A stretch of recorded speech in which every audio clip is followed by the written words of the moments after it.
Assalamualaikum warahmatullahi wabarakatuh. Saya Siti Hardianti. Di sini saya akan menjelaskan tentang jaringan saraf tiruan atau JST. Definisi jaringan saraf tiruan yaitu jaringan saraf tiruan merupakan salah satu representasi buatan dari otak manusia yang selalu mencoba untuk mensimulasikan proses pembelajaran otak manusia tersebut. Di sini terbagi menjadi 4, yaitu pemrosesan informasi terjadi pada elemen sederhana yang disebut neuron. 2. Isyarat mengalir di antara sel saraf atau neuron melalui suatu sambungan penghubung. 3. Setiap sambungan penghubung memiliki bobot yang bersesuaian. Dan 4. Setiap sel saraf akan merupakan fungsi aktivasi terhadap isyarat hasil penjumlahan berbobot yang masuk kepadanya untuk menentukan isyarat keluarannya.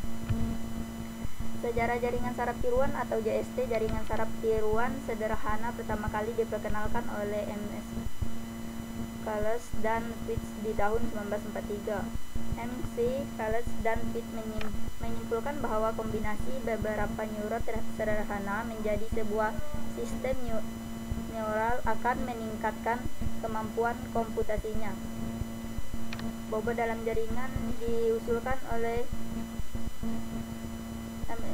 M.C. Calles dan Pitts diatur untuk melakukan fungsi logika sederhana. Fungsi aktivasi yang dipakai adalah fungsi Gersort tahun 1958. Lanjut. Selain itu, beberapa model jaringan saraf tiruan lain juga dikembangkan oleh Cohen pada tahun 1972, Ophir 1982, dan lain-lain. Pengembangan yang ramai dibicarakan sejak tahun 1990-an adalah aplikasi model-model jaringan saraf tiruan untuk menyelesaikan sebagai masalah dunia nyata.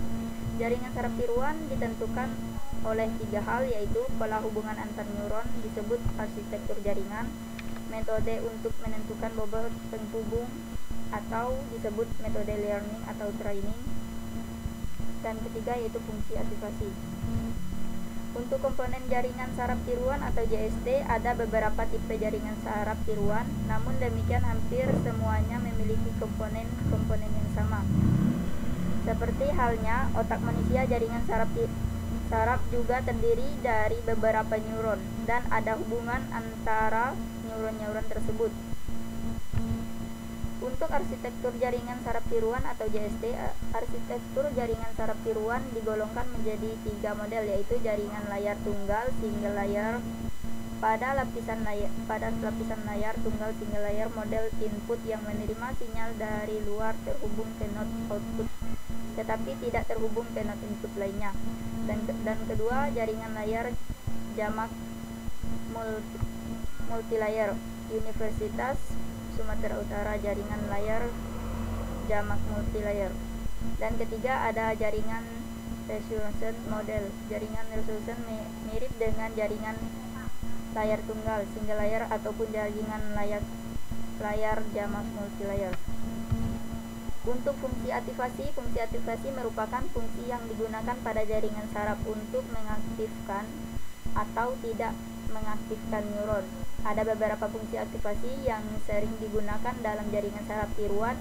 Fungsi aktivasi yang disediakan pada toolbox MATLAB antara lain yaitu ada fungsi undeck linear, fungsi bipolar, fungsi linear, fungsi saturating linear, dan fungsi sistematik saturating linear, fungsi sigmoid linear, dan fungsi sigmoid bipolar.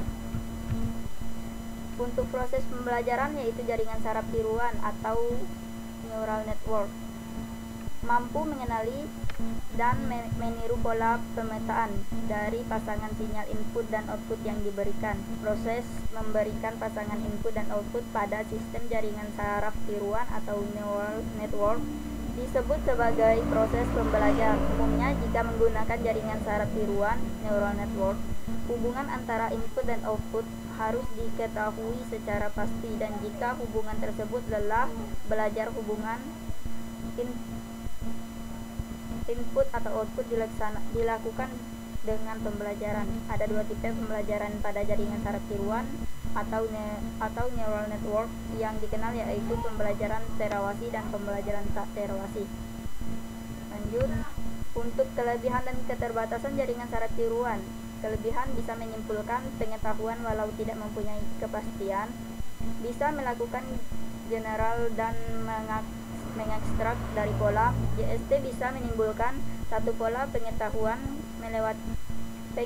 melewati batas belajar, self-organizing, mempunyai fault tolerances atau noise dianggap gangguan, mampu memperhitungkan secara berurutan sehingga proses lebih cepat. Untuk keterbatasan yaitu ada kotak hitam, kurang bisa melakukan penghitungan numerik dengan tinggi, kurang bisa melakukan penghitungan algoritma aritmatik, operasional logika dan simbol, lama memproses latihan yang bisa menjadi waktu yang paling lama untuk data yang sangat besar.